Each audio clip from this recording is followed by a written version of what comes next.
They left. Maybe it happened slowly, like a candle burning out over time. Or maybe it was sudden. One moment they were there, and the next they were gone. And now you want them back, but not just for a little while, not just for one more conversation or one last chance. You want them to come back for good. You want to be the one they can't stop thinking about, the one they regret leaving, the one they choose again and again.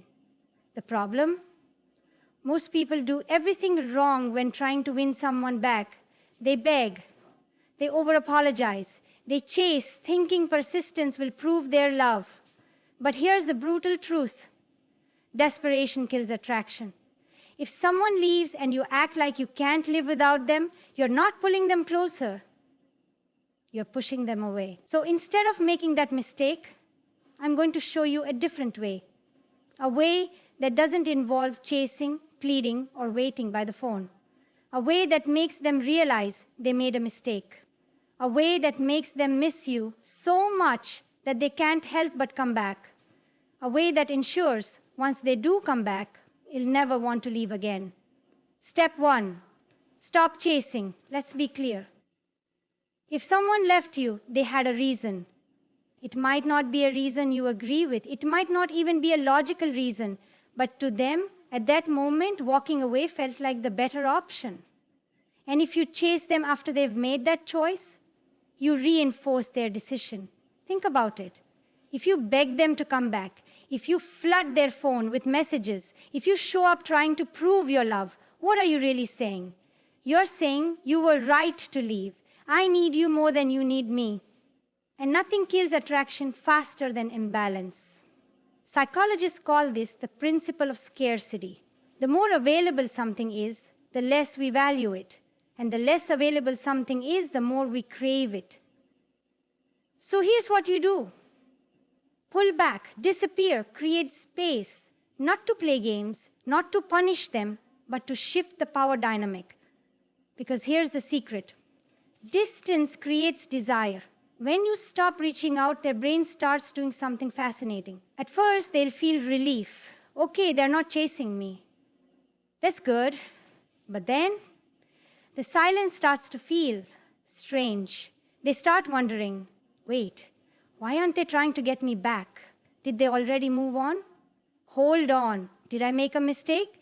That uncertainty, it's powerful because now, instead of you being the one desperately thinking about them, they're the ones thinking about you. Step 2, become the person they can't resist. Now, let's be honest. You don't just want them to come back out of curiosity. You want them to come back and stay. And that means you can't be the same person they walked away from. Here's the truth most people don't want to hear. People don't leave relationships. They leave versions of people. The version of you they left, that version wasn't enough to make them stay. So now you have 2 choices. 1, stay the same and hope they change their mind. 2, become a version of yourself that they can't resist. And let me tell you, option 2 is the only way to win. So while they're out there thinking they've moved on, you're leveling up. You're hitting the gym, you're working on your mindset, you're picking up new hobbies, you're becoming someone that people gravitate toward. Because when they see you again, they need to think, oh, this isn't the same person I left. And that's when the regret kicks in. Step 3, trigger their emotional attachment. Here's a secret about human psychology. We don't remember facts, we remember feelings. When someone leaves, they don't just leave you, they leave the feeling they associate with you. Maybe toward the end of the relationship, the dominant feeling was stress or boredom or frustration.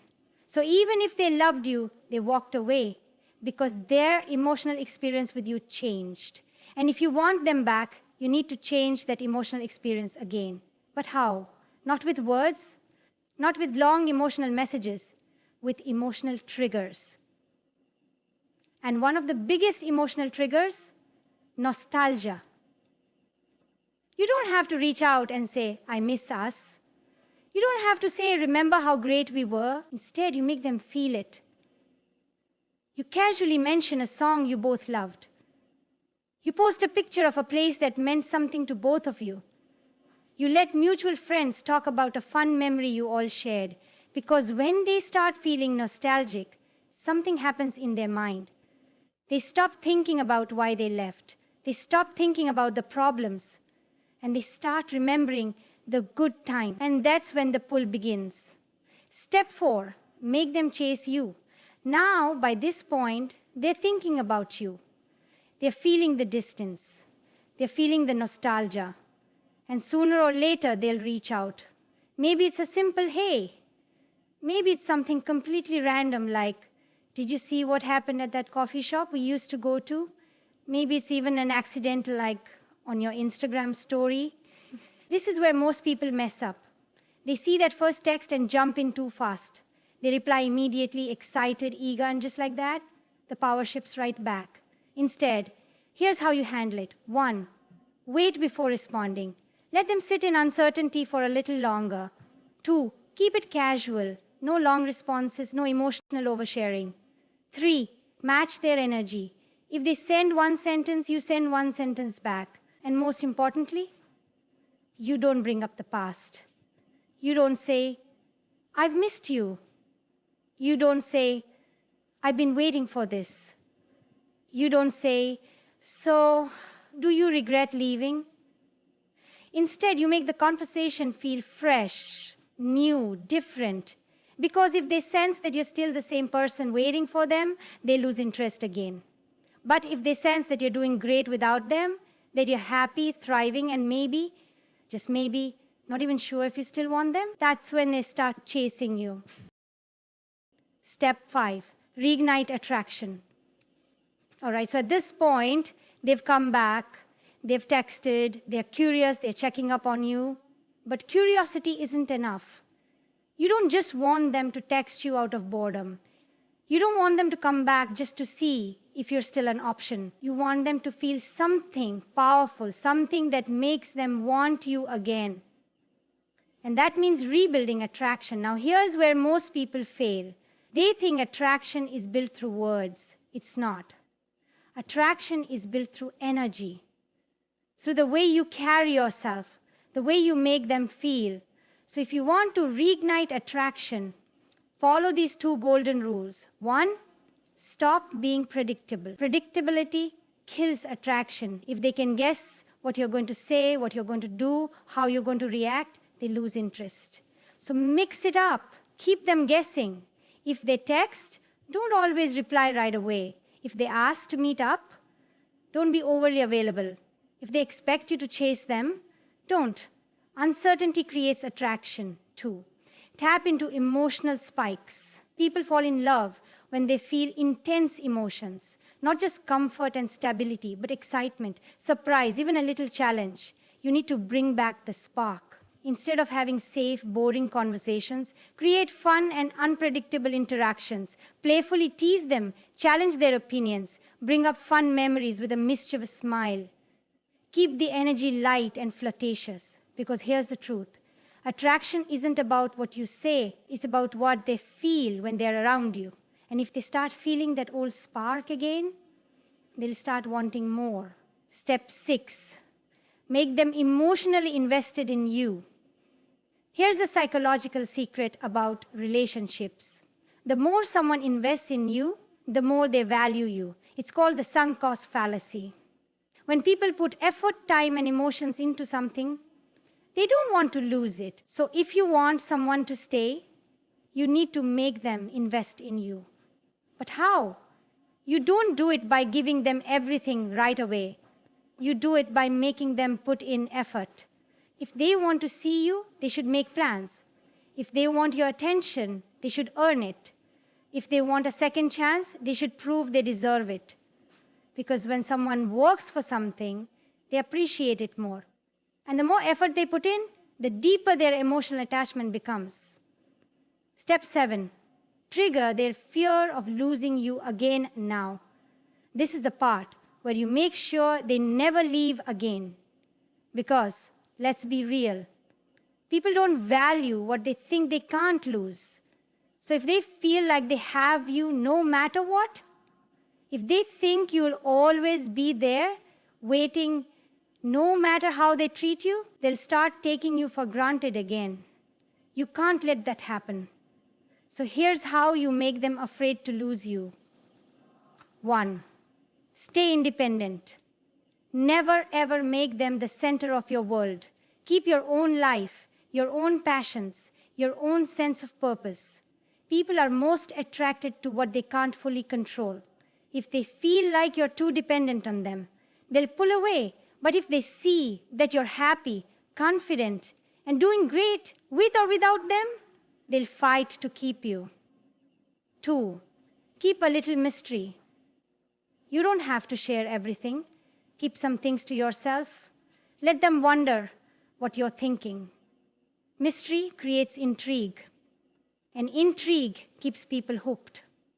3. Show that you have options. This doesn't mean you have to date other people, but they should know you have choices, you have value. You have people who would love to be with you, because once they realize you're not just waiting for them, that's when they start feeling protective, even a little possessive.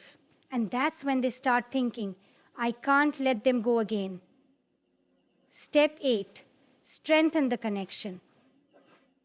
At this point, they've come back, they feel attraction again, they're emotionally invested, they don't want to lose you. But now, you need to build something stronger, because let's be real, passion fades, excitement fades, but real, lasting connection, that's what keeps people together. So how do you create a bond that keeps them by your side forever? 1. Create meaningful shared experiences. Science shows that people bond the most when they experience new things together. So instead of doing the same old routine, create new memories. Try something adventurous, travel somewhere new.